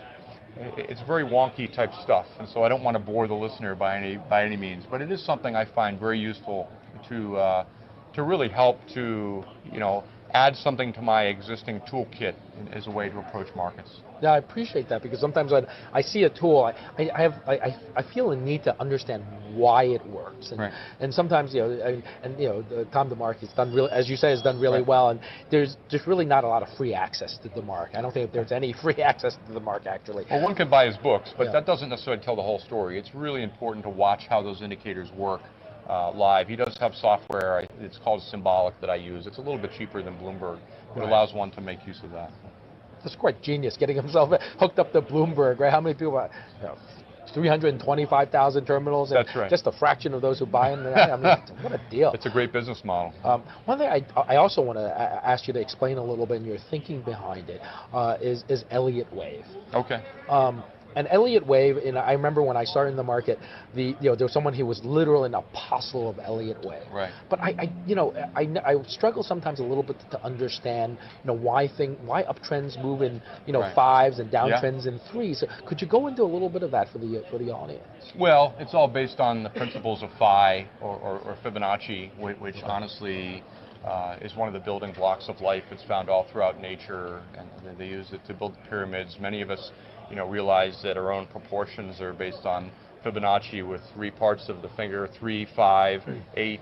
A lot of it is all related based on the principles of, and so, uptrends occur in what they call motive waves, or 5 waves higher, and then you have 3-wave corrections. 5 and 3 is 8, and a lot of it is very important to looking at a move to get an understanding of when you see gaps within stock prices, and those can often be wave 3s. It can be very difficult to interpret when you talk to any given Elliottician, and many people have different opinions on what the counts are, but I found a couple services that are better than most. Look, Robert Prechter is a brilliant social scientist. He's been around for a long time, and he took the methods of A.J. Frost and really built a very successful business out of it. And despite his persistently bearish views since 1982, he has really helped to educate the world about how to look at the world from a sort of a social scientist's point of view. And for those that are interested, I mean, there's a brilliant book that's called The Wave Principle of Human Social Behavior in the New Science of Socionomics that I think was very well done. And half the book is dedicated more towards social science and looking at different eras over time and periods of harmony and depression and really the fact that earnings and the Fed really have very little influence, but what causes these changes in social mood, and many things can be tracked based on Fibonacci, which is also, it will take you down a little rabbit hole that we don't necessarily want to go down. But sure. Brilliant indicators, and it's all about using them, in my view, for coming up with projections for stock prices, for risk management, and just to look at the market a little bit differently. Do you like it a little bit better, sort of long term or shorter term, or it depends on the situation? Very much shorter term. Yeah, I think the recent bounce over the last few days has been very corrective, and is one of the things that leads me to believe that the market could have actually some downside into the early part of December, which might seem like a shock to most investors, just given the bullish seasonality of this year. But the wave structure seems to indicate that the peak that happened on November the 11th likely might have some legs before we can eventually push back higher. Right. And inescapable these days when we're talking about, we seem to be talking about AI kind of constantly. Do you see AI being used in sort of technical analysis, where potentially you train something to look for the patterns and look for the moves that, as one analyst, you can't possibly follow 100 markets that closely? Do you teach an AI to follow some of them for you and alert you when there's something worth looking at? that's a brilliant idea. Eventually I'll have the knowledge to be able to do that. I mean, right now I haven't used AI nearly to the extent I can. I think that I like to, I don't want to outsource myself, so to speak. I look at the markets very differently, and really, I would love to have something make me more productive in a way to look at markets, but that's challenging. We all have to face the reality that AI is getting stronger and more powerful, and will all be a very big influence in all our lives. We have to also figure out a way to regulate it and rein it in and make sure it's used properly. Well, it's a tool, and we should all make good use of it. Let's use it and not have it use us. That's right. Well, Mark, thank you so much for coming on the show. Look forward to having a conversation again soon. Yeah. Thank you very much. All right, very good. You should replay it. Link is in the description for the full. I mean, I played the whole video here, so you can just replay this one. But anyway, DeMark, we got the DeMark, baby. So I'm gonna incorporate some of this if I can figure out what the heck I'm doing. So this will be interesting, very interesting. Here we are. So I'm looking at H bar here. We got, so the fourth 4-hour bar is complete. We got a 13 count here. Sell signal with the C wave 5. Okay, the C5. This is it right there. That's probably it. So we're done for H bar, I think. So I think this will be very good to see some trend exhaustion. This is useful for this purpose. I'm gonna have to play around with it. I'm not an expert at this stuff, I think a lot of these guys they've done, like Rick Benson, he already did a lot of work using these tools, and there's tons of DeMark indicators. Like, this thing is crazy. Even stuff outside the books. So there's a ton of these. So I paid for this piece of crap for the year. So I got my yearly subscription here on the symbol link. So let's see what happens. See if I can figure out if this thing does anything useful or not. I think it'll be fun. I mean, I think this will be fun. If this is what people do in their Bloomberg terminals all day. This is like, oh yeah, let's look at this DeMark indicator, blah blah blah. I'm just looking at a bunch of numbers going up and down with lines everywhere going, oh yeah, this is the high, this is the high, this is the low, this is the high, this is the low. Anyway, so for at least let's see what the QQQ goes for the daily. Let's go look at the daily. I think we hit a 13 on one of these, right? We got C5 here. See, I think aggressive. Okay, sequential. No, we haven't hit that yet. So we're cool. We're cool. Yeah, we're cool here. I think that's S&P. So look at what the S&P gives me. I think we already hit our 13. Yeah, we hit our 13. We're probably gonna get about 6,077. So watch there. All right, guys, watch that level, 6,077. See if it crashes from 6,077. That'll be funny if this thing works all right. But okay, that's fun. This could be a fun thing for me to play. I've been playing around like the past day or two, just goofing around, figuring it out.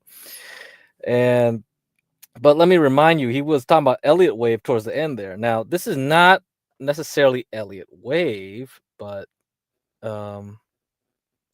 it does have a striking pattern, right? When I showed you this, so there's a 200-day cycle, nominal. So it's plus or minus some 50 days.